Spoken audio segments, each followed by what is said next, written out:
अब बात 2022 के महादंगल की। AIMIM chief Asaduddin Owaisi UP में है, नजर मिशन 2022 पर है और सहारा मुस्लिम वोट बैंक का। बंगाल में मुंह की खाने के बाद यूपी में ओवैसी का नया प्लान क्या है, तो देखिए इस रिपोर्ट में।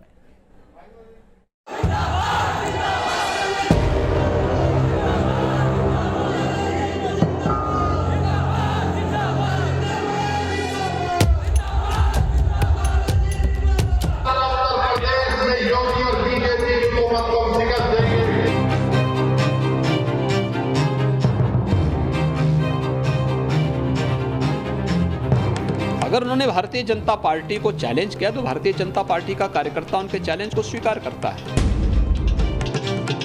यूपी के महादंगल में जोर आजमाइश के लिए हर खिलाड़ी तैयारी से जुटा है। इस बार चुनावी दंगल में एक बार फिर से एंट्री हुई है असदुद्दीन ओवैसी की। बंगाल में बुरी तरह पिटने के बाद अब ओवैसी की पार्टी एआईएमआईएम यूपी में ताल ठोकने जा रही है और इसकी नींव रखी गई है लखनऊ से लगभग 120 किलोमीटर दूर बहराइच में। यहाँ ओवैसी ने अपने पार्टी के पहले दफ्तर का उद्घाटन किया और एक बार फिर अपने अंदाज में विरोधियों पर हमला किया। ये टोटल गवर्नेंस का फेलियर हो चुका है योगी आदित्यनाथ का, और ये मुद्दे बीजेपी को जनता याद रखेगी। जिनके परिवार में लोगों की मृत्यु हो गई, जो मर गए, वो आप समझते हैं भूल जाएंगे। वो बीजेपी ये समझ रही है कि चुनाव आते तक भूल जाएंगे। अरे भाई 4 लाख से ज्यादा लोग की मौत हुई कोविड से, भूल जाएंगे। ओवैसी बहराइच में सैयद सलार मसूद गाजी की दरगाह पर भी गए। इतिहास के पन्नों के मुताबिक राजा सुहेलदेव और गाजी के बीच भीषण युद्ध हुआ था। महाराजा सुहेलदेव के नाम पर सुहेलदेव भारतीय समाज पार्टी के अध्यक्ष ओम प्रकाश राजभर राजनीति करते हैं, लेकिन सत्ता जो भी न कर आए, राजभर और ओवैसी साथ मिलकर यूपी चुनाव लड़ने की तैयारी में जुटे हैं। और अब उनसे ये सवाल हुआ तो उन्होंने क्या जवाब दिया, वो ओम प्रकाश राजभर की जुबानी ही सुन लीजिए। 403 सीटों पर भागीदारी संकल्प मोर्चा चुनाव लड़ेगा। कार्यालय हमारे अलग अलग जिलों में खुल रहे हैं। उसी कार्यालय के उद्घाटन के अवसर पर माननीय राष्ट्रीय अध्यक्ष एआईएमआईएम आए हुए हैं। हम लोग बैठ के कमरे में बात कर लेते हैं, जो बात होती है हम आपको बताते हैं। अभी कश्मीर में महबूबा मुफ्ती से समझौता करे बीजेपी, सरकार बनावे, तब तो रासलीला है। ओवैसी और ओम प्रकाश राजभर मिलकर उत्तर प्रदेश में सरकार बना रहे हैं, तो कलेक्टर ढीला है। दरअसल ओवैसी की नजर यूपी के करीब 20% मुस्लिम वोट बैंक पर है। राज्य की 143 सीटों पर मुस्लिम वोटर्स का असर है। इनमें 70 सीटें ऐसी हैं जहां 20% से 30% मुसलमान हैं, जबकि 73 सीटों पर मुस्लिम आबादी 30% से ज्यादा है। एक बात याद रखिए, उत्तर प्रदेश में MY कॉम्बिनेशन नहीं चलेगा, A to Z अलायंस चलेगा बस। मुस्लिम वोटरों को लुभाने के लिए ओवैसी का ये दांव नया नहीं है। पिछले कुछ दिनों से उनकी पार्टी मुस्लिम कार्ड खेलकर बीजेपी के खिलाफ लगातार बयानबाजी कर रही है। कुछ दिनों पहले एआईएमआईएम के प्रवक्ता असीम वकार ने यूपी मुस्लिम मुख्यमंत्री का दांव चला था, तो वहीं ओवैसी ने भी यूपी के सीएम योगी आदित्यनाथ को चैलेंज कर दिया। अगर 5%, 6%, 7%, 8%, 12% वाले लोग डिप्टी सीएम और सीएम बन सकते हैं, मुख्यमंत्री बन सकते हैं, सरकार में 4-4 बार मुख्यमंत्री बन सकते हैं, तो 20% की आबादी लेकर उत्तर प्रदेश में मुसलमान मुख्यमंत्री क्यों नहीं बन सकता, डिप्टी सीएम क्यों नहीं बन सकता? इंशाअल्लाह दोबारा योगी को उत्तर प्रदेश का मुख्यमंत्री नहीं बनने देंगे, नहीं बनने देंगे। अगर हमारे हौसले बुलंद रहेंगे, मेहनत करेंगे, तो सब कुछ होगा इंशाअल्लाह ताला। मगर हमारी कोशिश यही है कि दोबारा उत्तर प्रदेश में बीजेपी की सरकार ना बने। असदुद्दीन ने हवा में ये दांव क्या उछाला कि उनको जमीन पर लाने के लिए खुद मुख्यमंत्री योगी आदित्यनाथ सामने आ गए और उनकी चुनौती कबूल करते हुए चुटकी भी ली। ओवैसी जी देश के बड़े नेता हैं और देश के अंदर प्रचार में जाते हैं, उनका अपना एक जनाधार है। अगर उन्होंने भारतीय जनता पार्टी को चैलेंज किया तो भारतीय जनता पार्टी का कार्यकर्ता उनके चैलेंज को स्वीकार करता है। भारतीय जनता पार्टी की सरकार बनेगी, कोई संदेह नहीं होना चाहिए। ओवैसी की चुनौती पर सीएम योगी की इस चुटकी का मतलब समझने के लिए आपको 4.5 साल पहले चलना होगा। 2017 के विधानसभा चुनाव में ओवैसी इसी मुस्लिम वोटरों के सहारे यूपी के चुनावी समर में पूरे दमखम के साथ उतरे थे, लेकिन उनकी पार्टी को बुरी तरह हार का सामना करना पड़ा। AIMIM ने 2017 के विधानसभा चुनाव में 38 सीटों पर अपने प्रत्याशी उतारे, जिनमें एक भी सीट पर सफलता हासिल नहीं हुई। पिछले साल बिहार में हुए विधानसभा चुनाव में पार्टी को 5 सीट क्या मिली। पहले बंगाल फिर यूपी को लेकर ओवैसी का उत्साह बढ़ गया। बंगाल के मुसलमानों ने AIMIM के साथ क्या सलूक किया, ये किसी से छिपा नहीं। ऐसे में अब देखना होगा कि AIMIM यूपी में मुस्लिम वोट में सेंधमारी में कितनी सफल हो पाती है। Team news nation. कल प्रधानमंत्री नरेंद्र मोदी ने अपनी टीम में बड़ा फेरबदल किया।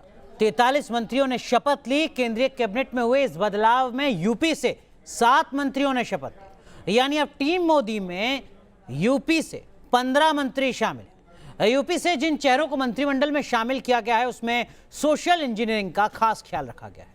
किस तरीके से पीएम मोदी ने इन चेहरों को अपनी टीम में शामिल कर 2022 के चुनाव के लिए सीएम योगी के दोबारा ताजपोशी के लिए पिच तैयार कर दी है, दिखाते हैं आपको। मैं अनुप्रिया सिंह पटेल, मैं पंकज चौधरी, मैं प्रोफेसर SP सिंह बघेल, मैं भानु प्रताप सिंह वर्मा, मैं अजय कुमार, मैं BL वर्मा, मैं कौशल किशोर। प्रधानमंत्री नरेंद्र मोदी ने इन चेहरों का चुनाव तो अपनी टीम के लिए किया, लेकिन पूरा ध्यान उन खिलाड़ियों पर रहा जो यूपी में 2022 के चुनावी दंगल में विरोधियों को पस्त कर सके। मैं BL वर्मा ईश्वर की शपथ लेता हूँ। और यही वजह है कि बड़े नामों की जगह टीम मोदी में यूपी से उन चेहरों को शामिल किया गया जो चुनावी समीकरण में फिट बैठते हैं। कि मैं मोदी की नई टीम में सबसे ज्यादा जोर यूपी पर रहा। यहाँ से 7 नेताओं को मंत्रिमंडल में जगह दी गई। टीम मोदी में यूपी से जिन 7 नए चेहरों को एंट्री मिली है उनमें पिछड़ा वर्ग से 3, दलित समाज से 3, जबकि एक ब्राह्मण नेता को शामिल किया गया है। सीटों के लिहाज से उत्तर प्रदेश देश का सबसे बड़ा राज्य है और राजनीति में एक कहावत है कि दिल्ली का रास्ता उत्तर प्रदेश से होकर आता है, यानी दिल्ली का तख्त चाहिए तो उत्तर प्रदेश में सत्ता जरूरी है। और शायद यही वजह है कि प्रधानमंत्री नरेंद्र मोदी ने अपने मंत्रिमंडल विस्तार में सबसे ज़्यादा तरजीह उत्तर प्रदेश को दी है और 7 चेहरों को अपने मंत्रिमंडल में शामिल किया है। और शामिल चेहरों में जातिगत समीकरण को भी साधने की भरपूर कोशिश की गई है। टीम मोदी में दोबारा शामिल हुए इस चेहरे को तो आप पहचानते ही होंगे। मोदी 1.0 में स्वास्थ्य राज्य मंत्री रही अनुप्रिया पटेल को 2.0 की टीम में फिर से शामिल कर लिया गया। मैं अनुप्रिया सिंह पटेल सत्यनिष्ठा से प्रतिज्ञान करती हूँ कि मैं विधि द्वारा स्थापित भारत के संविधान के प्रति सच्ची श्रद्धा और निष्ठा रखूंगी। अनुप्रिया पटेल अपना दल S की अध्यक्ष हैं और यूपी के मिर्जापुर लोकसभा सीट से दूसरी बार सांसद चुनी गई।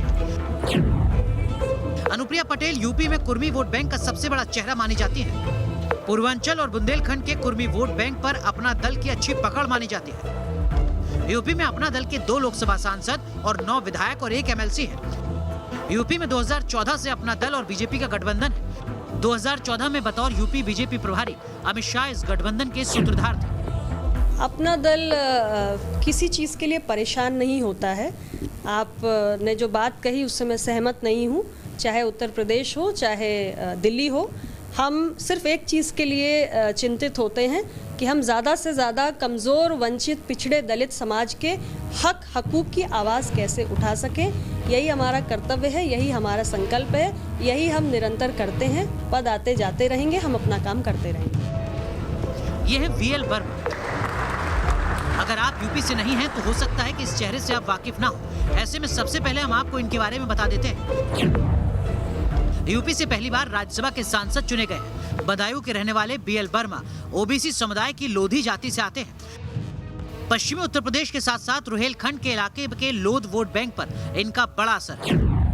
2017 के चुनाव जब यूपी के हुए थे उस समय ब्रज क्षेत्र का मैं क्षेत्रीय अध्यक्ष था और ब्रज क्षेत्र में 65 में से 57 सीटें हम जीते थे।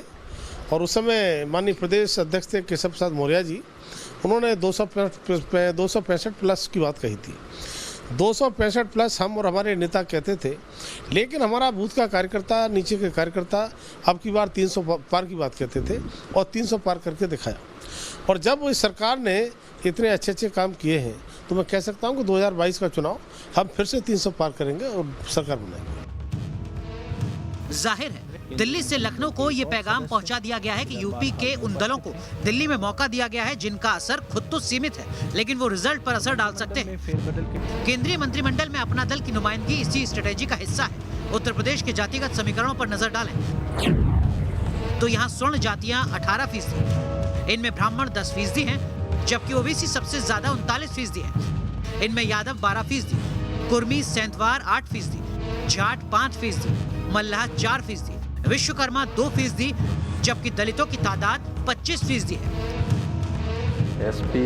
मोदी की नई टीम में ओबीसी और दलित वर्ग को प्रतिनिधित्व देकर इसी 39+25 यानी 64% वोटों को साधा गया है। Team news nation.